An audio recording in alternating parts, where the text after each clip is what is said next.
Jod bura mar Rarieda migosi okil kamaloka Polo Tiende Amolo gikone to ne otelo e chenro go eko mar siro grube go eko mag mond ruodhi kata mond liete mok tin ni 18 mabende wuok e sub county nero mar Rarieda.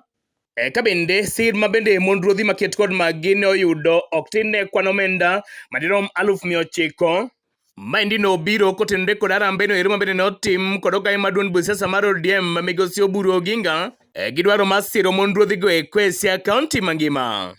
Kosire koda mikae Tabitha Ogutu migosi Tiende Amolo lero chenro maket kod maendi. Kawuono ni ne waromo gi vikundi mag mond ruodhi matiende ni widows, jomoko to luongo ni mond liete mar Rarieda.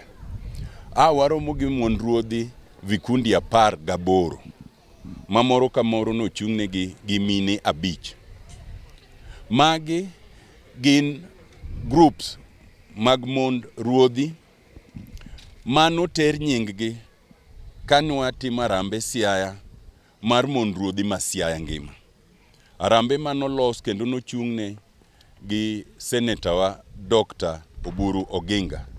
Ka bende nodhi nyime kod lero ni en pok mar omenda marom nade mabende nodhi kuom grube maket kod magi to geno ni omenda maket kod ma bro konyo minego eko e yo machalo nade. Constituency mar Rarieda nikech ne gin groups 18 nomi siling 900,000 ma Madam Tabitha nokelo kawuono. Group ka group ne yudo siling 50,000. Koro wasepogogi ma koro gidhi. Group ka group gin gi gik magitimo mopogre opogre. Koro mana pesa ma medo jiwogi mondo gimed timo gik magitimogo. Kok mana kamano to wa medo jiwogi mondo gibed motegno, kata gibed ni chuogi nosetho kamano gibed motegno, gimed riwre, gimed jiwo vikundi magintiere kendo mondo gi make sure ni ok gitegemea weche arambe gi kende. Nikech nitiere pesa mopogre opogre ma sirikal goro, pes uwezo gerini kanyo, women enterprise, gi moko mopogre opogre go. Dhok mabende ne osir machiegni kod mikae Tabitha Ogutu, achiel kuom jotayore tije mabende ne tayo pok mag omenda maket kod maendi. Kawuono wabiro mana siro gima dhiga nyime ma Honorable Tiende Amolo timo komako lwet dendo gini monde ruodhi to miyo gi kony kendo sir maber mondo giloke ngimagi kata giyude yuto moro mopogre. Koro mwatimo kawuono ni kwamiyo gi sire grube gi en gima meda tim maber mosebedo kadhi mbele. Adwa nagone erokamano jatendo mabende party leader ma patron mar initiative ma empowerment mar joma mine kendo gi monde ruodhi kokikre kuom gima ber manotimonwa ka obedo chief guest kendo konyowa coordinating arambe manomiwa choko maber mwa sani wadhigo mbele kwa konyo grube mopogre opogre 328 groups mantiere Siaya ka.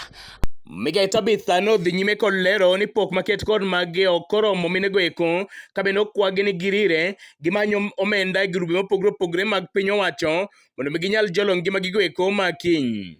Kaka Honorable Tiende owacho cha to arambe ok inyal sustain go empowerment, but mae bende gima ka wan go opportunity monyalo choko jotelo to bende wamede gik ma grube gitimo to bende watimo kaka watimeno. Koro gibende gini emo wacho cha ni nitiere activities magitimo kata initiative magitimo e grube go. There are already existing group mag empowerment programs gin gi pesnigi. Koro wan wago gi mana jek. Koro to wang'eni gitelo makare gi good policies kaka bill mo wacho cha nitiere kaka jogi nyalo kony sustainably to arambe be wameda timo mondo go jek joma mine anyanyiso gini ging'i kaka ginyalo konyo groups gi mondo obi gi income generating activities. Opok maket kod mage koro no chwale karo monero maruma primary school mayudore sub county mar Rarieda. Kama jaod bura makono migosi Tiende Amolo nodhi nyime kod tielo sir mare ne jaod buche go eko mondo mi one ni ngimagi oting' malo kinde ndalo duto. Ne Kala TV kuoke Rarieda sub county e Siaya County, and Justus Adoyo.